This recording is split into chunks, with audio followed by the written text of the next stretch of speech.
Hola, saludos a todas y todos. Bienvenidos a mi canal relacionado con las operaciones unitarias y diseño de equipos.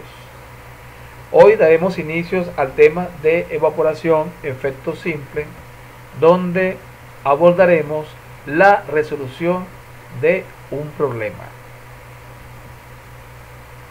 El problema dice lo siguiente: determinar el área de calentamiento requerida para la producción de 10.000 libras por hora de una solución de sosa cáustica al 50%, a partir de una carga de solución del mismo producto al 10% que entra a 100 grados Fahrenheit.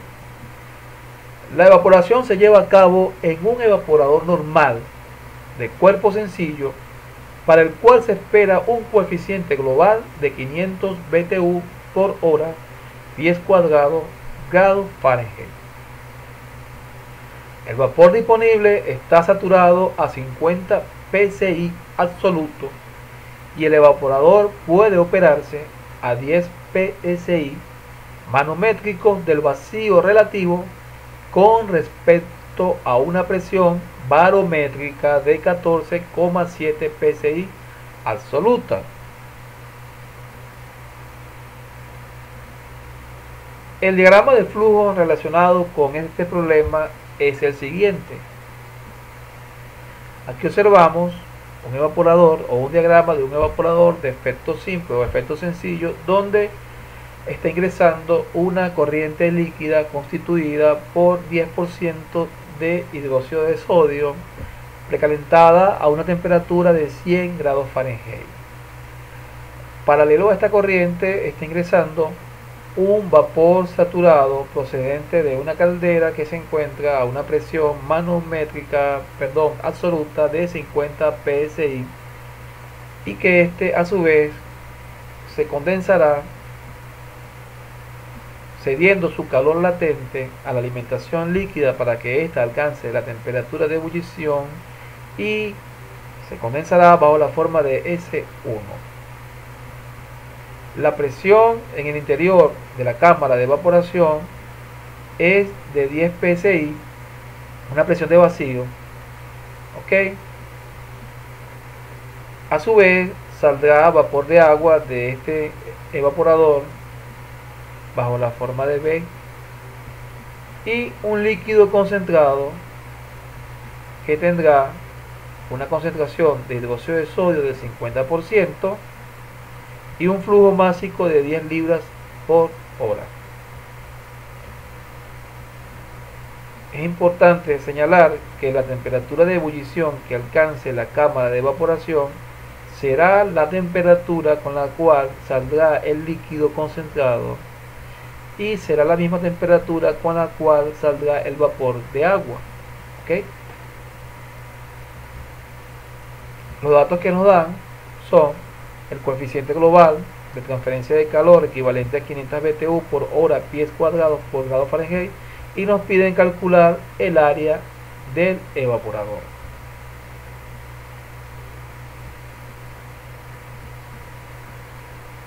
Para hallar la solución a este problema es necesario realizar unos balances de materia y a su vez balance de energía. Comenzaremos con el balance de materia, tomando en consideración que los flujos de entrada son iguales a los flujos de salida sin acumulación de masa en el tiempo y considerando régimen estacionario.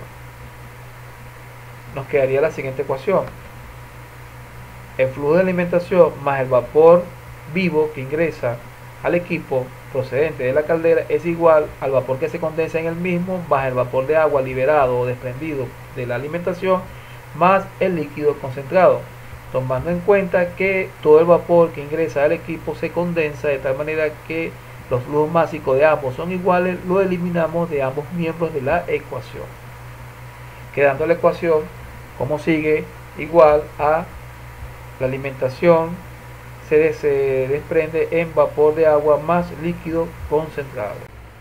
Sustituyendo los valores en la ecuación, nos queda que la alimentación es igual al vapor desprendido más el valor o flujo másico del concentrado, que en este caso es 10.000 libras por hora.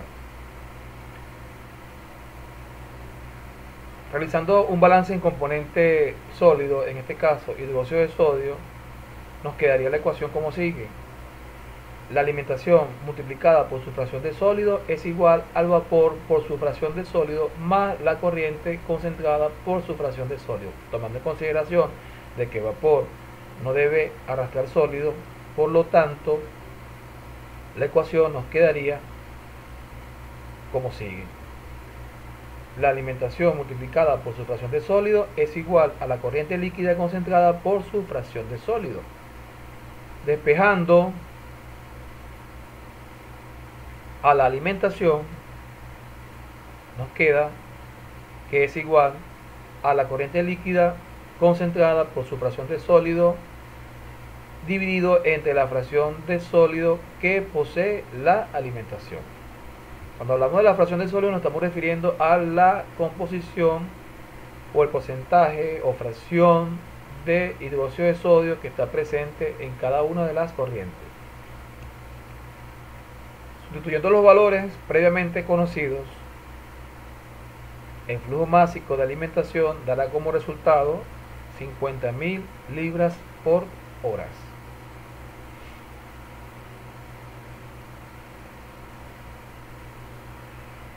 Conociendo ya los valores de F y de L, podemos despejar el vapor desprendido en el equipo, que no es más que la diferencia de la alimentación y la corriente líquida concentrada. Sustituyendo los valores, por lo tanto, ese flujo másico de vapor será equivalente a 40.000 libras por hora.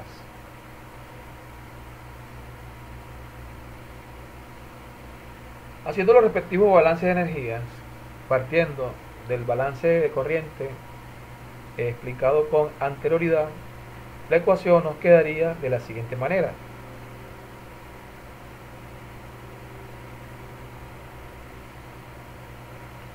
Vemos que es el mismo balance en corriente, es decir, flujo de alimentación más vapor vivo que ingresa de la caldera es igual al vapor desprendido de la alimentación más el condensado más el líquido concentrado, cada uno multiplicado por sus respectivas entalpías.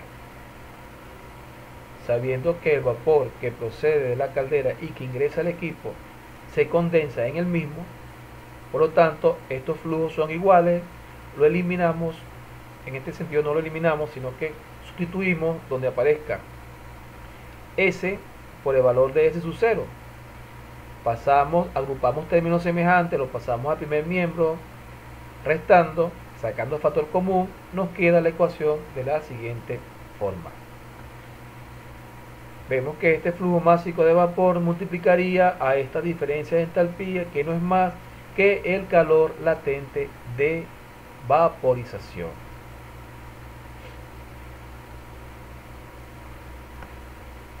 Quedando finalmente la ecuación como sigue.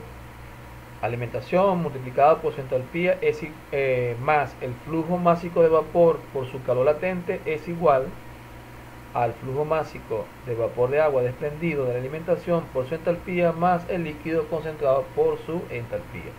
Tenemos entonces esta ecuación que representa el balance de energía en el equipo.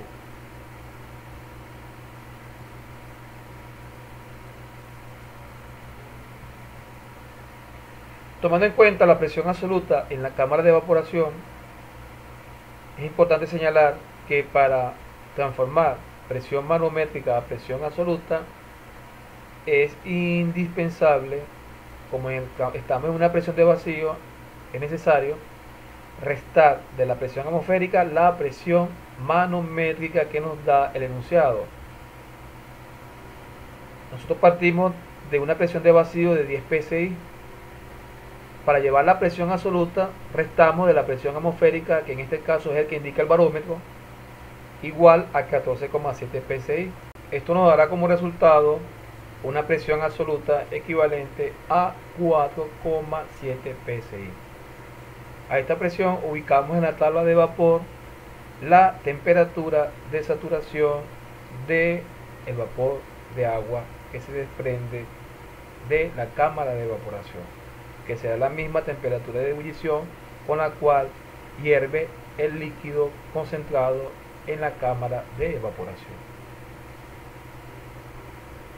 En la tabla de vapor podemos observar que esa presión estaría ubicada, el valor de 4,7 estaría ubicada entre 4 y 5 psi, equivalente a una temperatura o correspondiente a 152,97 y 162,24. Si hacemos la interpolación, el valor que nos dará será 160 grados Fahrenheit, que sería la temperatura de saturación del vapor de agua. Por lo tanto, la temperatura de ebullición del líquido que se está concentrando dentro del equipo será igual a la temperatura con la cual el vapor se está desprendiendo del mismo, equivalente a 160 grados Fahrenheit.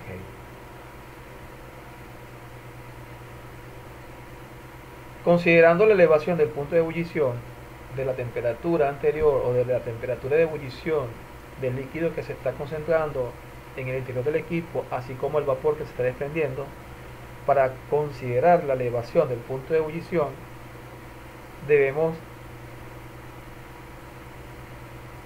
determinar a través del diagrama donde se establecen las líneas de During para el sistema hidróxido de sodio agua. Este diagrama es el siguiente. Podemos observar que este diagrama relaciona el punto de ebullición de la solución, que en este caso sería el licor de sosa cáustica, y la temperatura de ebullición del agua pura. Aquí podemos observar estas líneas que hacen referencia a la concentración de hidróxido de sodio en la solución. ¿Ok? Primero que nada, vamos a ubicar la temperatura de saturación, que en este caso nos dio la tabla de vapor, equivalente a 160 grados Fahrenheit. Y esa línea la vamos a interceptar con la concentración de licor de sosa cáustica que se encuentra en el interior de la cámara de evaporación, que es el que está alcanzando la temperatura de ebullición, y la concentración de hidróxido de sodio es igual a 50%. Ubicamos, trazamos una línea paralela a este eje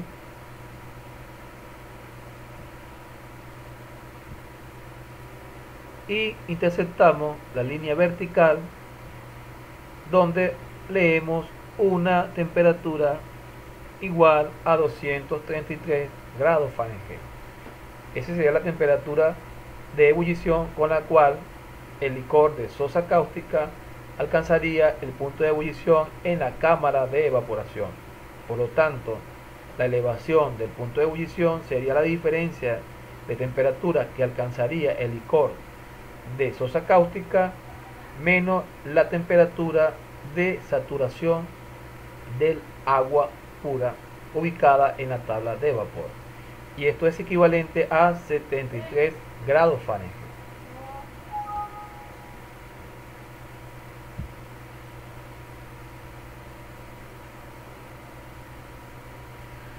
Si vamos al domo de vapor que relaciona la temperatura y el volumen específico, pudiéramos entonces determinar el estado en que se encuentra ese vapor una vez que alcanza la elevación del punto de ebullición. Sabemos que la temperatura de saturación encontrada en la tabla de vapor es equivalente a 160 grados Fahrenheit. Al alcanzar la elevación del punto de ebullición se eleva a 233 grados Fahrenheit. Nos damos cuenta que el estado en que se encuentra sería vapor sobrecalentado. Ubicaríamos entonces en la tabla de vapor sobrecalentado la entalpía de ese vapor que se desprende de la cámara de evaporación, ubicándolo a la presión de 4,7 psi y temperatura de 233 grados Fahrenheit. Nos vamos a la tabla de vapor sobrecalentado y esa entalpía nos dará un valor igual a 1164,15 BTU por libra. La forma de cómo se determina esa entalpía la voy a demostrar a continuación. Nos vamos a la tabla de vapor sobrecalentado, ubicaríamos la presión, en este caso 4,7 estaría comprendido entre 1 y 5 psi, y la temperatura de 233 grados Fahrenheit estaría comprendida entre 200 y 300 grados Fahrenheit. Ubicamos los valores de entalpía para cada uno de las coordenadas, 1 y 200, 5 y 300, y hacemos la interpolación. Una vez que hagamos la interpolación, el valor que nos dará es el dicho anteriormente, es decir, 1164,15 BTU por libras. Ok. Por otro lado, para determinar el calor latente de vaporización del vapor saturado que procede de la caldera,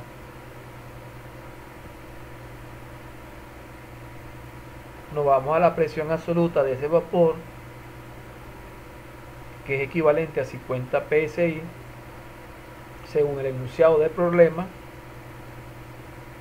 y con esa presión nos vamos a la tabla de vapor y encontramos que el calor latente de vaporización a esta presión es igual a 924 BTU por libra, y que la temperatura de saturación de ese vapor es igual a 281 grados Fahrenheit. ¿Cómo se determina en la tabla de vapor? A continuación podemos observar el procedimiento. Ubicamos la presión, aquí observamos 50 psi, su temperatura que corresponde a esa presión es igual a 281, y que el calor latente lo ubicaríamos en esta parte donde aparece entalpía. Ese calor latente no es más que la diferencia de entalpía para pasar del estado gaseoso al estado líquido, es decir, Hg menos Hf, y el calor latente de vaporización sería HFG, equivalente a 924 BTU por libra. Para hallar la entalpía de la alimentación y del concentrado final, recurrimos al siguiente diagrama. Este diagrama, que es el diagrama de entalpía de concentración para soluciones acuosas de hidróxido de sodio a la presión de una atmósfera, relaciona la entalpía en el eje vertical, y en el eje horizontal relaciona el porcentaje en peso de hidróxido de sodio que está presente en el licor de sosa cáustica. Y estas curvas observamos que son las diferentes temperaturas a la cual se encuentra esa solución en el diagrama. Ubicamos primeramente la entalpía de la alimentación, ubicando el porcentaje de hidróxido de sodio con el cual ingresa el equipo, que en este caso es 10%, lo ubicamos, interceptamos con la temperatura con la cual está ingresando, que en este caso es 100 grados Fahrenheit, y trazamos una línea paralela al eje vertical para hallar entonces su entalpía. Es igual a 60 BTU por libra. De la misma manera, ubicaríamos la entalpía del líquido concentrado que sale del evaporador. En este caso, el líquido está saliendo a una concentración de 50% de hidróxido de sodio a una temperatura de 233 grados Fahrenheit. Estaríamos ubicando aproximadamente aquí 200, 220, 230, y aquí sería 240. Ubicaríamos más o menos acá 233. Ok, y trazamos una línea paralela al eje vertical, encontrando que esa entalpía es equivalente con la cual está saliendo el líquido concentrado del evaporador igual a 245 BTU por libras. Resolviendo los balances de energía, nos queda la ecuación. Una vez que encontramos la entalpía, los calores latentes, tanto el calor latente del vapor vivo que procede de la caldera, así como la entalpía del vapor que se desprende del equipo, nos queda entonces despejar flujo másico de vapor. Haciendo el despeje, nos queda la ecuación de esta manera, que es igual a todo esto que tenemos de este lado, vapor por la entalpía más el líquido concentrado, y esta alimentación pasaría al segundo miembro restando, y este calor latente pasaría dividiendo, sustituyendo cada uno de los valores en la ecuación. Ese flujo másico de vapor nos dará un valor de 49.584,42 libras por hora. Una vez hallado el flujo másico de vapor, podemos entonces determinar la economía de ese evaporador. Por lo tanto, esa economía no es más que la relación de vapor desprendido del equipo y el vapor consumido en el mismo. Sustituyendo los valores de los flujos másicos de cada uno de ellos, esa economía nos dará un valor de 0,81.